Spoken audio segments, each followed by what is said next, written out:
Our next guest on stage is a star of stage and screen. You might have seen his work.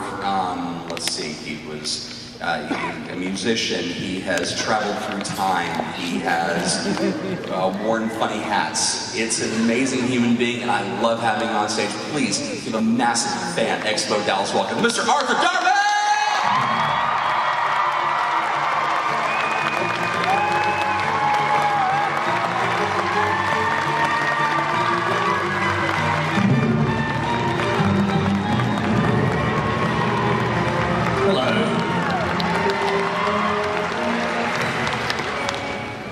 Welcome back to Dallas, man. Thanks, this is slightly overwhelming, thank you. The last time you and I spoke, you had only shot the teaser for Legends of Tomorrow, hadn't even started in production. Right. Season 1, wrapped season 2, I guess starts shooting in, what, about a month or so? Yeah. Talk a little about the transition for you getting into the headspace of Rip Hunter and just doing an amazing job in bringing that to life. It was a lot of fun. It was kind of a bit of a whirlwind, to be honest. I got there a little bit early in Vancouver while all the sets were still being built, and I was like, "Where's my spaceship?" And they took, when we started shooting, the Wave Rider hadn't been finished yet because it was so huge, and they had a team of like 100 people working around the clock on shifts to try and finish it. So when I got there the week before we started shooting, it was just this huge. It's a room about a bit bigger than this one, and it's good. They've got the whole ship in there. It's amazing, and it was just this big wooden structure, and all the workmen and stuff were working on it, and the scenic artists, and it was like that's when it hit me. I was like, oh wow, this is gonna be great. So yeah, and then it was like, it's just so fast. You know, we shoot an episode every 8 days and work 14-hour days. So I'm just running on like coffee and lack of sleep. It's amazing that anything actually gets done. Yeah, but it's been an amazing journey. Ridiculous ensemble cast for it, and a lot of different moving parts. And we've already been told that don't get too attached with heroes because there will be a rotating cast. Everyone dies. Yeah, except for you. That's the amazing thing. It's a new thing for me. You don't have to look through the last one. You're used to it. I think, you know, it is rotating, and I'm really interested to see what happens to Rip now that he's definitely lost his family, and I think it's going to change him a bit, and the dynamic of the group is kind of fairly well set, but we do have some new people coming next season, which will shake it all up again, and I'm excited to see what that does. Yeah, I can't say too much. I don't know. There's snipers here that listen to everything. Compare the production of Legend of Tomorrow to the production of Doctor Who, because again, long shoot days, long stretches where you feel like you're about to pass out. But how could you? Is there a way to compare and contrast what you're doing with Doctor Who with what you're doing with Legend? It's very different, and just purely because this is such a different character that I'm doing a different job. I mean, I still go home every night, learn my lines, work out what I'm doing, turn up to work, try not to eat too much breakfast, and you know. And drink too much coffee, so that has stayed the same. But it's longer, it's much longer without complaining about anything, because I'm very lucky. It's much longer hours, and it's miles away from my home, so that's been a tricky thing to deal with. But I mean, ultimately it's been such a positive experience, and what's made it so good actually has been the fan response to it, because there's never a surefire dead cert on anything. We know that the show's a bit weird at times, and has had some teething problems at various times, but the fans have been so great at watching. I'm really proud of where the show got to by the end of this season. I think it's just got better and better and better, and I think it's going to continue to do that, and it's really nice that, you know, we've got loyal people who come back and watch it and really care about it and have invested in these characters. So yeah, I can't remember what the question was. Oh yeah, but I've just been filming Broadchurch in England again. You probably can't see it. Is there like a close-up camera that I can show if there's one?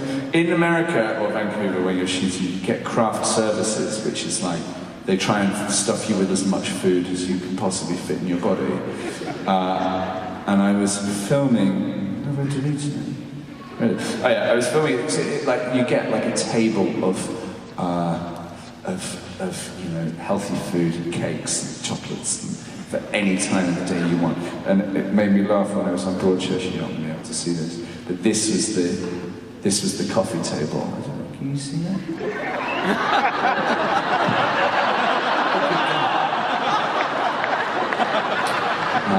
So that's the difference. Isn't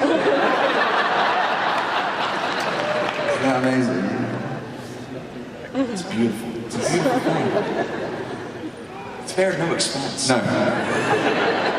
Would you like a biscuit? It's like, yes, I'd like a biscuit. Let's get started with some questions.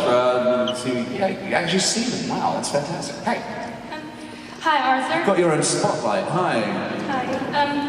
I'm a big fan of Legends of Tomorrow, Doctor Who, and Broadchurch. And my question is about Broadchurch. How do you feel about this show creating such a global effect? Everybody guessing who's the killer and all the moral questions and all that. Well, I think what's been so amazing about it, you know, there's so many TV shows made, and, you know, people to varying success, you know. And I think it's such testament to Chris Chibnall's writing that it's done so well. And it is all about the writing, actually. It's all about the story that he wanted to tell. And I'm totally lucky to be part of such an amazing project and still to continue to be a part of such an amazing project. And, you know, my part is actually, it's not very big in this next season, but I'm just so happy to be there and be part of that world that there was not a question of, you know, saying yes or no to it. And I think it's just because it's written so well. And I think, you know, other TV makers can learn from that because they've really employed someone who, you know, Chris came to them with the vision of it and have let him make the TV program he wants to make. I think so often, and also to take his time over making it as well, and take his time over writing it and make sure it's right. I think so often things get kind of churned out very fast, and this is something that's been bubbling away in his mind for such a long time, and he makes sure that he answers the important questions and asks the important questions, and it's very bold writing, and I think there's not very much on television that's like it, and I think it's just testament to how good he is that it's done so well. Thank you very much. What was your reaction when you found out that Chris was going to be taking over from Moffat for Doctor Who? I just think it's brilliant. Every episode, people are just going to be in tears. Where are we going this week, Chris? We're just going to a depressing beach. Yeah, I think, and I love Chris's episodes. And saying that, some of the most fun episodes of Doctor Who we shot were Chris's episodes. So I think he's just really good at writing TV, isn't he? So I think he's a massive Doctor Who fan. And I saw him the other day. I've never seen someone more excited about taking over a job. He's the perfect person for it. So yeah. Hi, I was wondering, your character backstory is so similar to Doctor. Did you ever at one point during filming ask to be referred to a Time Lord? No, I didn't. But we worked with, there was an actress, an English actress called Celia Imrie, who I've been a fan of for years, she's wonderful. She came and played my adoptive mother in Legends. And she kept having to say Time Master, but she kept saying Time Lord. She's been on Doctor Who as well, so she's a different program. She was like, oh yes, sorry, Time Lord. I was like, the same thing. There's also a character called Rory in it as well, which is really, I kept reading his lines. Why do I want to say that? It's not. So that was entertaining for my brain. Hi, Arthur. Hi. I'm a understand you're really good friends with Karen Gillan and Matt Smith. How often do you get to stay in contact with them, and when was the last time you did? I've seen them at quite a few conventions recently, which has been lovely. Yeah, Kaz lives in America now, over here, this country. Where you live. So I see her a bit. I saw her in Los Angeles a few months ago, and I see Matt in London quite a bit. You know, we're all quite busy, but we all talk a lot. So yeah, we stay in touch. Thank you. Thank you. Hi, I'm Lauren, and my question is a Broadchurch question. Hit me. I heard that the actors didn't know who was the killer while filming. So my question is, did you ever suspect your character, and why? I thought it was me throughout the whole thing. And then I heard that if you don't know what happens, shut your ears. You don't get well. Yeah. Then I heard for a while, I'll do this when you can take your fingers out your ears. Not yet, keep them in. I heard a rumour that the church wouldn't let us film in the church if I was the killer. I don't know how true that is. But not even Matt, who was the killer, knew that he was the killer until he read the episode. He was like, I would have played that completely differently. But it worked so well because he just didn't know. And as an actor, you're constantly trying to, keep your secrets. And it's a long time to keep your fingers in your ears, isn't it? I'm sorry. To keep your secrets. And I think it's a brilliant way of making sure that no one gave anything away by don't telling anyone. You can take it out. Thank you. Thank you. With social media being so pervasive these days, how hard is it to keep a secret like that? Once you actually shoot it in the can, all shows that have a twist or a massive reveal, you just got to keep everything buttoned down. Is it oppressive at some points? It's horrible. And also, I think it's so disrespectful to people who want to watch it and enjoy it as it unfolds. Like, you wouldn't want to watch a football match and know the result. There's no point. You know what I mean? I think you want to. I think it's. And I kind of get it, but there's that kind of type of person who's desperate just to find out what happens so they can tell everyone. And it's like, why are you doing it? Why are you doing it? So I can get really angry about this. So why are you doing it? I just think it's mad. And it's so much of it's in the media that does that. But just leave it alone and let it happen on telly. That's the whole point of it. And then you will find out what happens. It's not like it'll always be a secret. I think it's weird. Hi, big fan. My name's Andrea. My question for you is, if you could choose Rip's next love interest, what actress would you choose and why?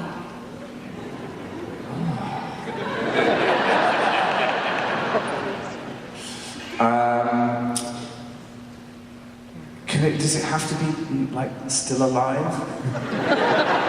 You're a time travel, dude. I'm a time traveler. Great. We can go and pick up Audrey Hepburn from. Great.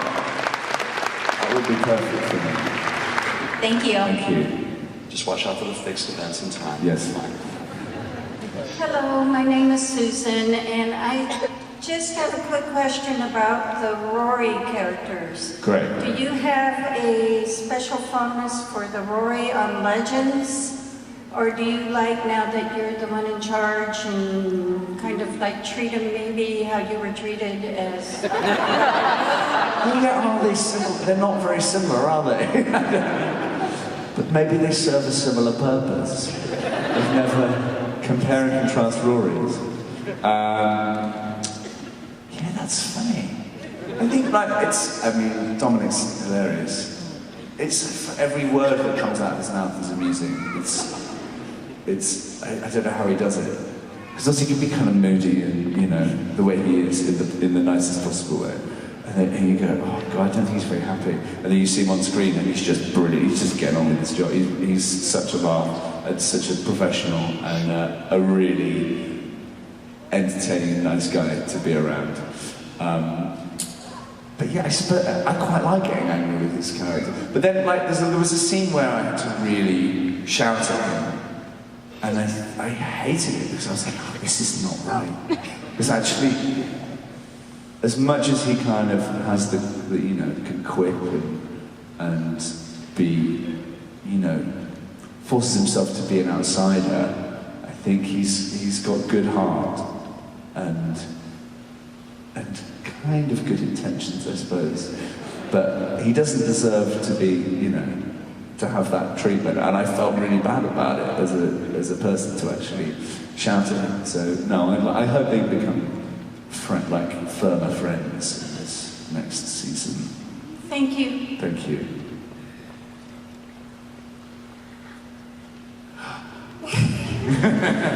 Hi. Hi. I was wondering, what were your feelings when Matt Smith kissed you in Doctor Who? Because I You want to kiss him? Yeah. Well, I would rather it was you than me. I just found it hard not to laugh. So we're both, he's got quite a big chin and I've got quite a big nose. So we don't really tessellate. There's like oh, maybe we do. It was tricky. There was a lot of edges to negotiate. And I didn't know who was going to do it as well, which made it even more surprising. But yeah, it was fine.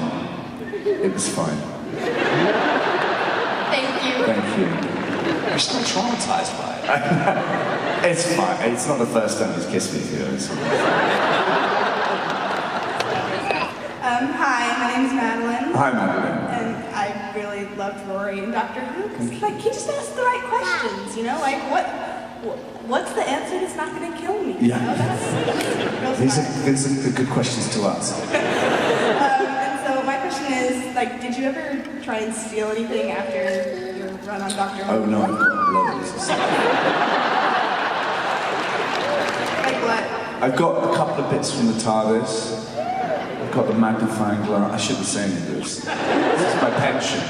But yeah, I stole a couple of bits from the TARDIS. We were like greedy gannets, just like ripping stuff off.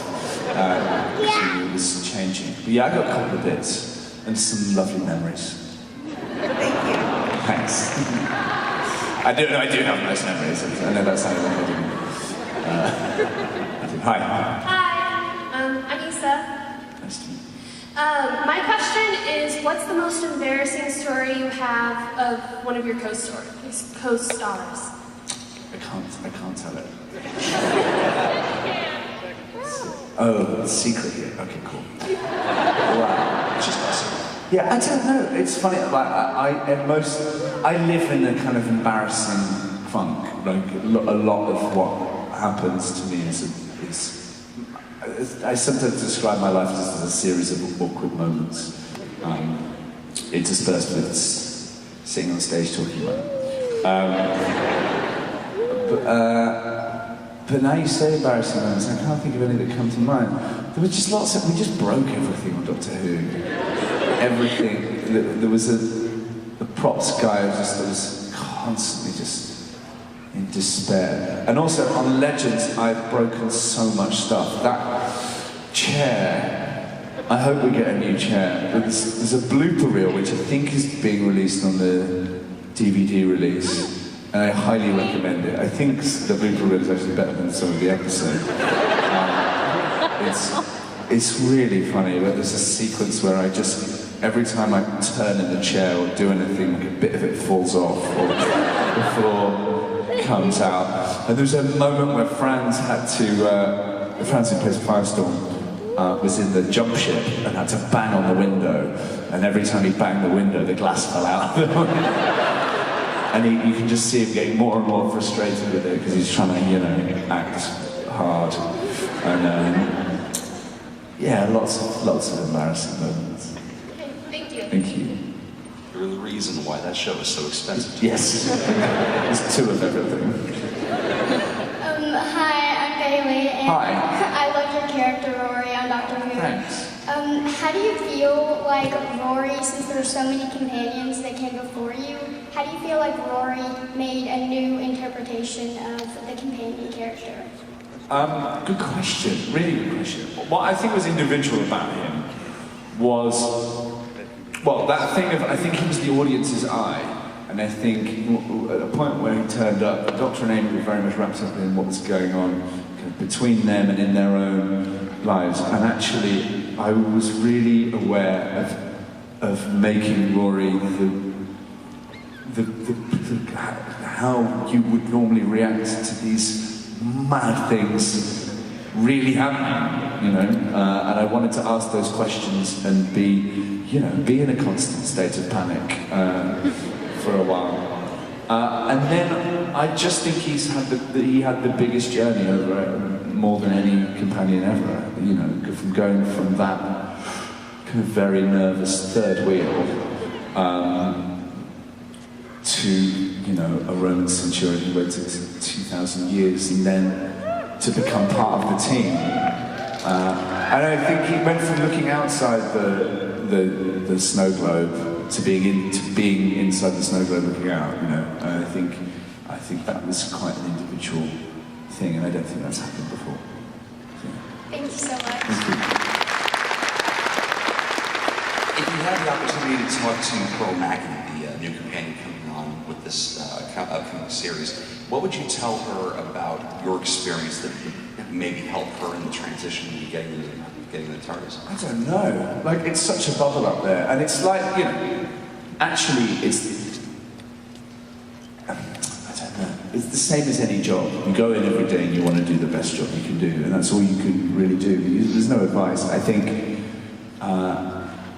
my experience of it has been so positive, and I suppose it's just remember the embarrassing moments so you can tell them on stage. But in all seriousness, you know, remember it and soak it all up, because it's an amazing privilege, and I can't wait to see what she does with it. So, yeah. Hello, my name is Sarah. Hi. And I was curious, you've done audiobooks. Have you ever thought about doing Big Finish audio? I've done some. Oh, really? I've done some, yeah. I'm not going to reel off my CV, but yeah, I've done a few. I did a Frankenstein, which was great. If you haven't heard that, I haven't listened to it because I can't stand the sound of my own voice, but that was a lot of fun. So we did a Frankenstein. What else did we do? Oh, loads of stuff. I love sitting in a room just reading a book out loud. It's good fun. Thank you. Thank you. Hey Arthur. Hi, nice face. Faces are cool. They are.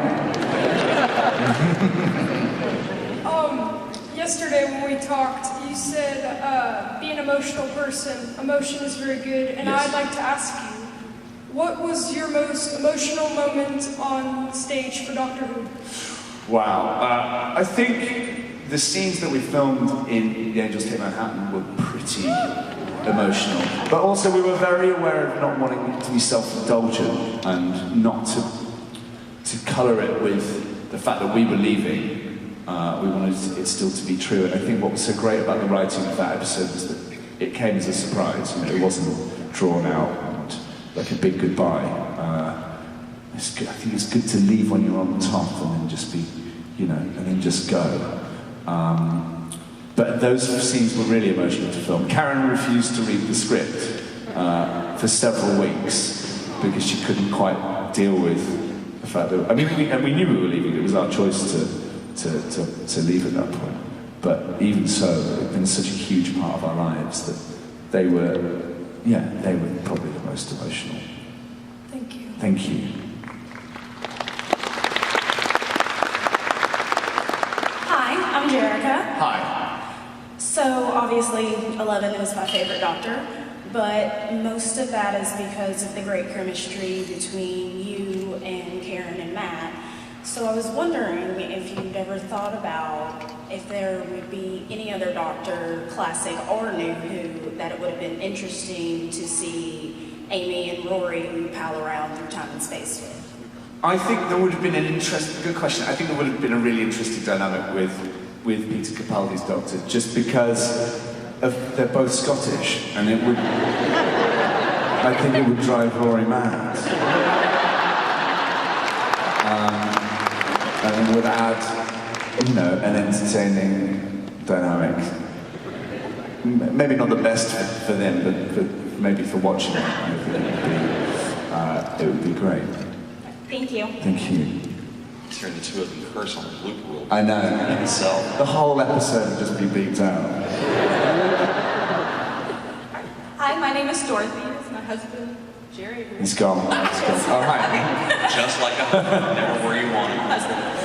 Okay, while we love Rory, we love Rip Hunter the most. Oh, thank you. But what I was wondering, we saw in Legends of Tomorrow what happens when Rip Hunter acts outside of his, I guess, mission parameters whenever he helped that city. If you were a time master, would you have a big struggle with trying not to help everyone you came across? Yeah, I suppose. But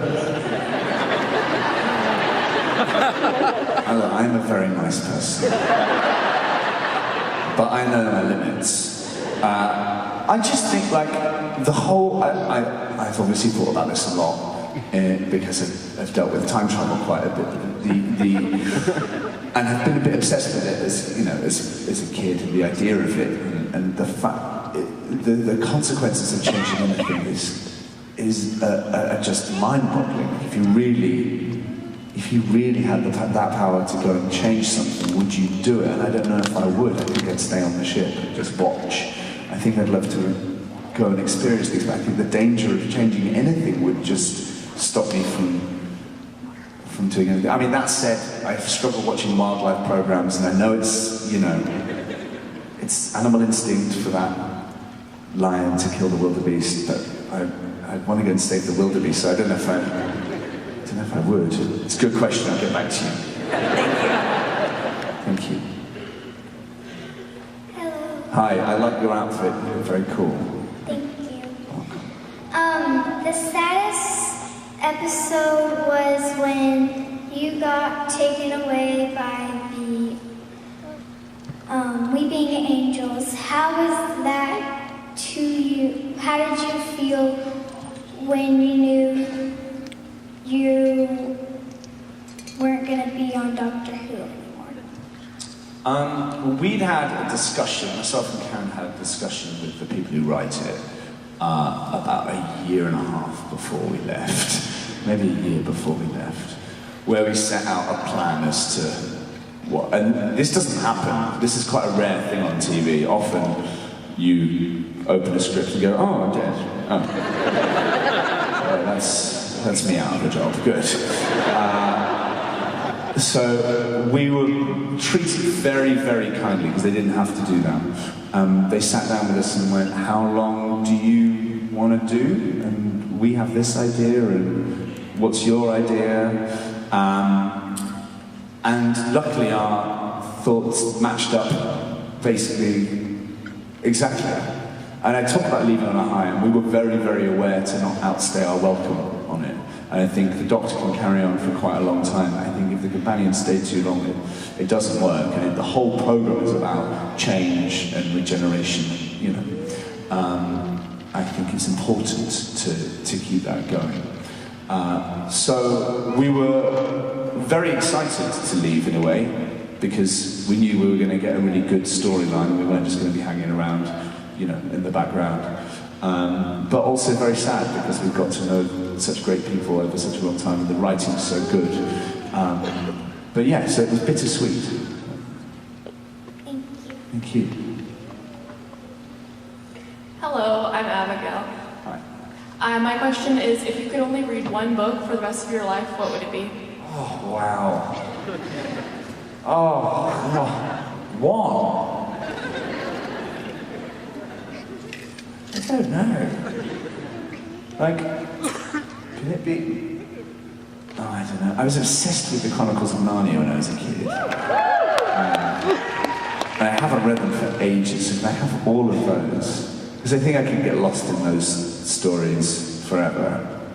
Is that all right? I think if you get one with all of them in the binder. Yeah, that's good. Thank you. You're very generous. Yes. Hi, I'm Story. Hi. I was wondering, out of all the people you worked with on Doctor who you think would be worthy enough to lift Thor's hammer? Wow. Worthy or strong enough? Worthy enough. Well, as actors, as people, as real humans. Yeah. Oh, sorry, I know too much about all of them. I don't know the thought. So what makes you worthy? I guess just like, Being a nice person. yeah, being a hero, being a good person. Use a name. That's not a name. No, I wouldn't do it. There are such. Do you know what? I'm going to say that there are so many unsung heroes on each show. It would probably be a member of the crew, to be perfectly honest, because, you know, actors, they're great. But we have our own stuff going on, and we work less hours than everyone else and complain that we work too long hours. And, you know, we get treated very nicely by everyone, and actually there are some people on Doctor Who, it's their lives to be there and to make those props and to paint those sets and to be there for 14 hours a day, you know, an hour before everyone else gets in and leave. And so I think whoever is like the second or third AD on Doctor Who at the moment is probably more worthy than anyone else. Thank you. Not the best boy, not the key grip? No, not the key grip. Well, hello, my name is Karen. Hi. And I wanted to know if Rory ever hated the Doctor, and if Matt and Karen were hanging from a cliff, who would you save? Stop recording this now. Don't put it. Wow, are you serious? I'd say no. What was the first question? Did Rory ever hated the Doctor? Yeah, at various times. I think because he kept putting Amy in danger and himself in danger, and that's not cool, you know. And I don't know. Would you like? I think I'd maybe just let them both go, just because I'm very indecisive, so I wouldn't be able to choose. And I know that looks bad on me. But yeah. Thank you. No, thank you. I was wondering if you like DC Legends of Tomorrow better than Doctor Who.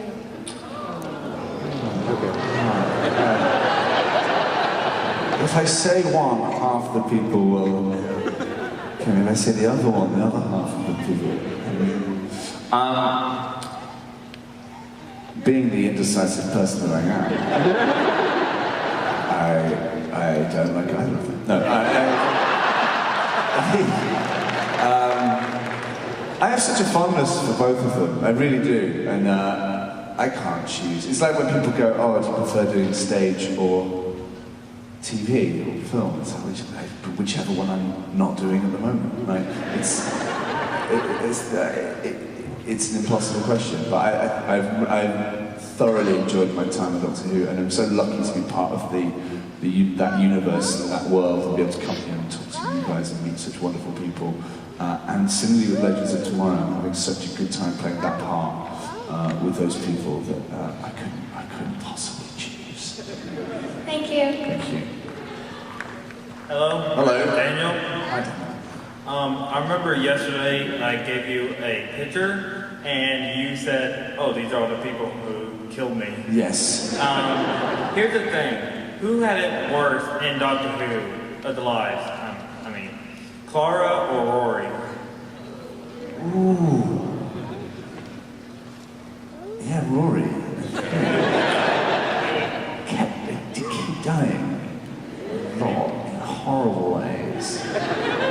And I think that, yeah, and he waited for 2,000 years, which was boring.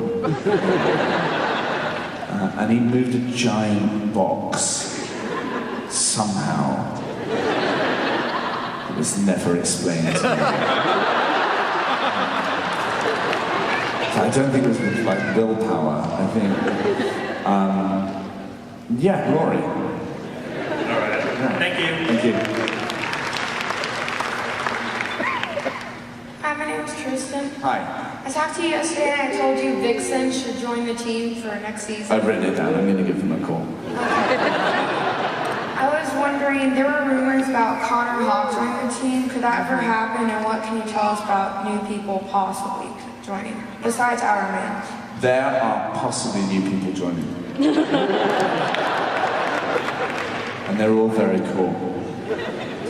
I mean, I'm presuming you're going to see some Justice Society members, which is very exciting. I hope it's the lesser known ones, because I think that's when the show works best, when we get to meet new people, and especially when actors can really take hold of a character that's not very well known, or and make it their own. I think that's when it works. I'm very excited to work with Patrick, who's playing Rex Tyler. I don't know how much he's going to be in it though. Yeah, I know we're definitely getting some new people, because I've had some friends who phone me and go, I'm auditioning for your show, what do I have to do? I don't know, just be good. Yeah, I'm as excited to find out as you are, and I earn nothing, so I really don't. Yeah. Thank you. Thank you. Hey Arthur, how you doing? Very good. As far as traveling, which one would you rather prefer, the TARDIS or your Wave Rider? I just think the Wave Rider is so difficult to land. Like, it's so big, and yeah, but you've got the jump ship. I like the Wave Rider. I like my study on the Wave Rider.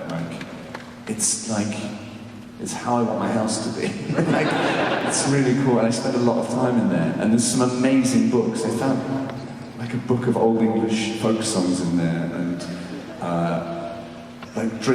drinking songs from England in like the 18th century. There's some brilliant little gems in there, so I can get lost. I said maybe the Wave Rider for that, but then maybe I'd never leave. But yeah, the Wave Rider, because it's mine. Even though there's like side effects and stuff? Yeah, I can make my own sound effects. I just put like a drum kit in there and a PA. And I've got this idea that we're gonna. Because the Wave Rider set's so big, I want to start a club, a Legends of Tomorrow themed bar called the Rave Rider.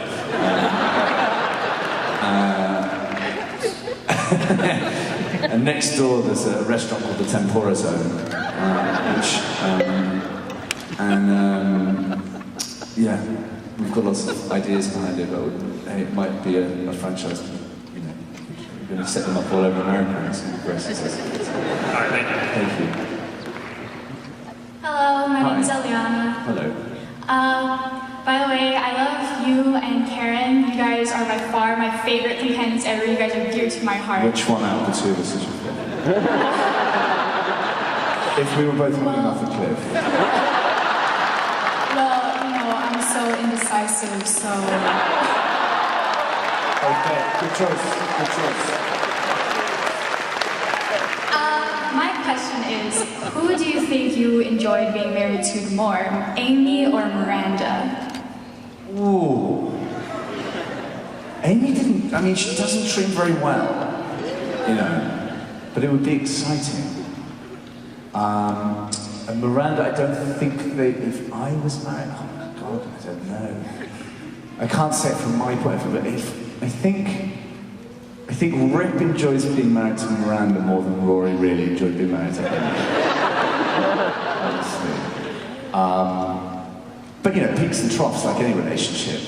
And I don't think we saw the bad parts of Rip and Miranda's relationship, but because it was cut short so quickly, so it's getting a bit depressing, isn't it? But yeah, that's my answer. Thank you. Thank you. Hi. Hi. My question is, what made you go into acting? Did you want the long story or the short story? Well, I always said that it wasn't because of this, but my family are, my dad's a musician and mum's a puppeteer and actress, director.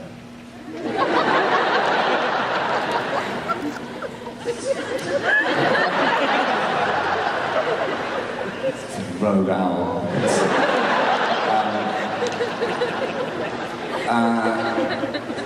I can't top that noise.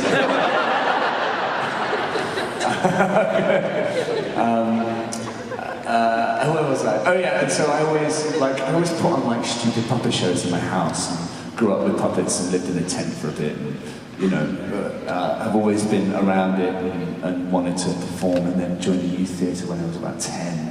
And there's just either that or being in a band. There was nothing else I wanted to do, and I've kind of done both of them. So I'm very, very lucky.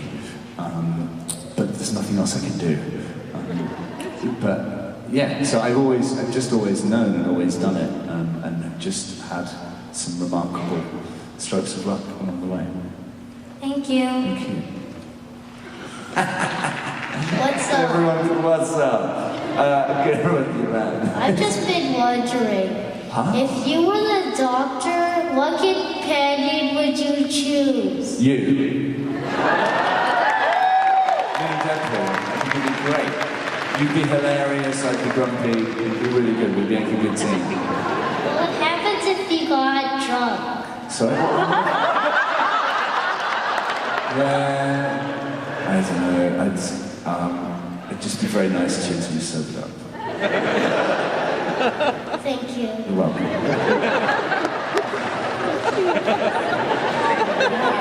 He wears that every day. My question is, if you could be anybody else besides Rip Hunter, who would you be? What, in the whole world? Yes. I don't really know. Like, how do you mean? What, any other character? Yeah. Well, I don't know. Inspector Clouseau? Or Indiana Jones? Or Martin McFly? There's so many to choose from. Skeletor. I'm just saying things that I know you'd like. I met that guy, the guy as a, what's his name? The guy who does Skeletor. Oppenheimer, that's it. Wow, what a guy. He did the voice for me, and I was like 7 again. It was great. Skeletor. Thank you. Thanks. The Clouseau is an interesting choice. Yeah? It would actually be a really good fit. I'm so obsessed as well, so yeah. Yeah, I think he's just brilliant. But those films have been made now, so let's not remake them. But it's a new generation. I mean, 2/3 of the kids in here don't even know who Clouseau is. You should watch it on DVD. I agree. Send them on Netflix. Get after the kids. Hi, my name's Alana, and if you could change the story if you could change how you and Amy's story ended, how would it be? We didn't get zapped back in time to a horrible house in New York. We got put in like Hawaii with pina coladas and ukuleles. And the owl's back. Thank you. Thank you. We are running out of time, so let's rapid fire these. I want to make sure we get done. Yeah, I was really disappointed I didn't get to see you in Once on Broadway, so I was just wondering if you had any other plans of going back to musical theater, and if so, what would your favorite role be? Oh, wow. I'd love to. I mean, I was so lucky getting that part because I'm not like I don't have like a musical, I can't dance, basically. So I don't really don't have like a musical theatre-y voice. But I play in bands and sing and do all that stuff. So that part was such like a perfect role for me. It's my favourite thing I'd ever done. It was just amazing. But I would love to go back to Broadway. But I think I'd rather go back to do a straight play on Broadway. I just went to see a great musical. Zachary Levi, who's from Church. He's doing, if any of you are in New York at any point, go and see him, and She Loves Me. He's brilliant. He's like a proper summer. He's like Gene Kelly or something. It's really, really brilliant what he does. But yeah, I'd love to go back and do some Broadway. Thanks. Thank you. Okay, my question for you is, since you did that Let It Go parody, what made you said you weren't doing cons and stuff anymore? What changed your mind? I only said it because I thought it was funny.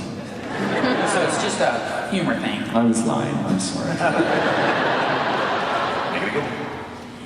I was fortunate enough to see you on once, and you were brilliant.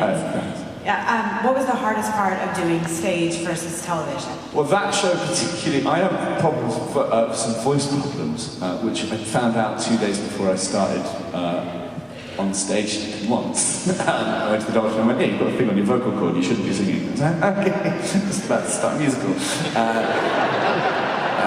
So that was terrifying. So just keeping my voice was hard, but I did, which was amazing. I had an amazing singing teacher, and I kept it. I just had to be really sensible.